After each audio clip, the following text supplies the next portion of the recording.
Halo guys, bertemu dengan saya, seorang pemula di dunia YouTube. Di pagi yang cerah ini, kami berangkat menuju kota Dumai.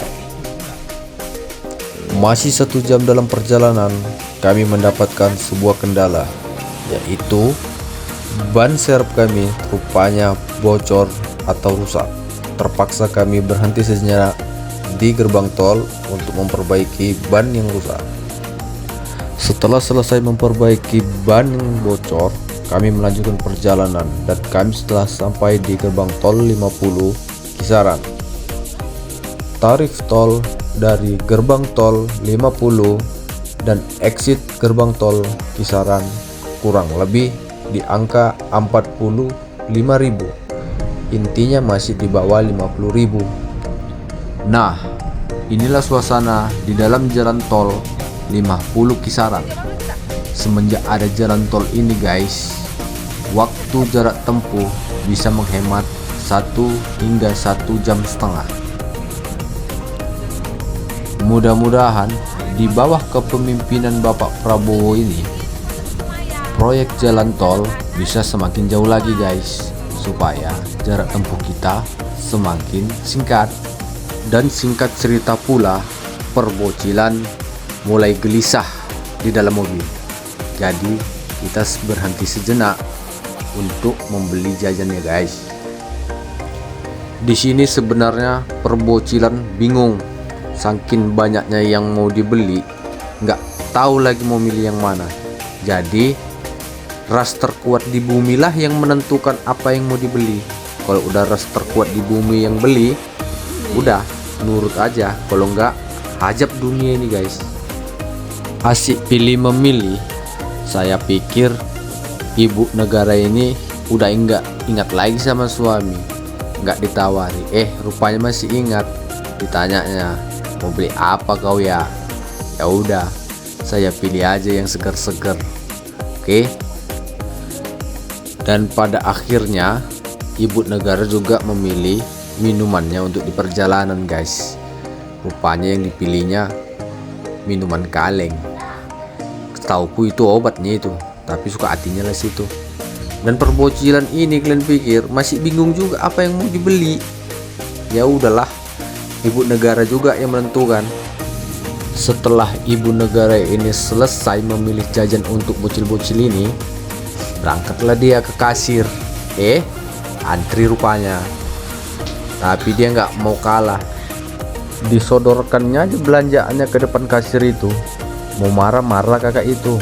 Kalau marah kakak itu urusan belakang itu, yang penting sodorkan aja itu. Udah sampai di depan kasir pun masih bingung lagi nya bocil ini. Entah apa lagi yang mau ditengokinya. Akhirnya selesai juga drama perjajanan ini. Dan akhirnya kami pun melanjutkan lagi perjalanan ini. Karena masih sangat jauh guys perjalanannya. Tengok ini di perjalanan jumpa pula kami truk entah yang bawa apa ini macam parit irigasinya. Kami tengok bentuknya ini, kira-kira apa ini guys? Bagi yang tahu coba komen ya guys. Tapi di kolom komentar kalian komen, jangan di tempat yang lain, ngerti kalian? Nah, sekarang ini kami sudah sampai di kota Aiknabara. Ya kira-kira masih setengah perjalanan lagi lah guys. Dan sekarang posisi kami sudah melewati kota Cikampa. Dan sekarang ini kita berada di kawasan hutan lindung. Ini adalah jalan lintas Sumatera, perbatasan antara Sumatera Utara dan Provinsi Riau. Di sepanjang perjalanan ini guys, sangat sedikit kali pemukiman warga. Jadi seandainya kalian lewat kawasan ini, pastikan BBM kalian masih banyak. Kalau sempat habis BBM kalian di daerah ini, urusannya bisa gawat guys. Karena di sepanjang perbatasan ini, dari mulai kota Cikampa sampai mendapatkan kota Bagan Batu, itu tidak ada galon atau SPBU. Karena yang ada ini adalah kawasan perkebunan kelapa sawit. Jadi ingat ya guys, sebelum melintas di kawasan ini, pastikan BBM kalian terisi penuh. Dan sedikit informasi guys, kalian tahu dengan Bukit Kodok, di daerah inilah Bukit Kodok itu berada. Nah, sekarang ini kita akan melewati atau melintasi daerah kawasan Bukit Kodok. Nah, lihat itu yang ada tenda biru, itulah para konten kreator yang sedang mengambil video untuk kontennya nanti.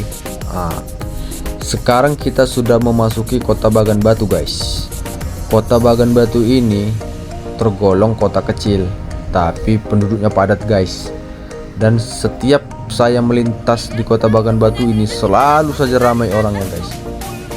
Dan mendengar cerita dari orang-orang di kota Bagan Batu ini banyak sultannya guys, yaitu sultan-sultan kelapa sawit. Dan katanya juga kota Bagan Batu ini warganya kebanyakan adalah perantau yang berasal dari Sumatera Utara guys. Setelah menempuh perjalanan kurang lebih 3/4 dari total perjalanan guys, akhirnya kita isi bensin dulu guys. Dan ya lumayan lah kenanya. Setelah selesai mengisi bensin, kami melanjutkan perjalanan guys. Dan sekarang kami melewati kilang minyak Pertamina. Tengok itu, ada obornya. Katanya sih itu adalah api abadi dari dalam perut bumi. Dan akhirnya kelaparan juga guys. Jadi kami putuskan untuk makan malam. Dan menu makan malam kali ini kami makan bebek goreng, karena si abang sangat suka sekali dengan bebek guys. Dan ternyata makan di sini selain enak juga murah ya, recommended lah, bakal datang lagi suatu saat nanti di sini. Selesai makan, kami lanjutkan kembali perjalanan guys. Dan rupanya ada kemacetan panjang di daerah Bukit Timah. Kalau sudah macet-macetan begini guys, emosi itu sangat-sangat diuji sekali guys. Kalau kita tidak tahan-tahan emosi, bisa gawat guys. Jadi saya sudahi dulu video kali ini ya guys. Jangan lupa dukung channel saya dengan mengklik tombol subscribe, karena subscribe itu gratis ya guys. Jangan lupa pula like, komen, dan share. Yang subscribe saya doakan masuk surga guys.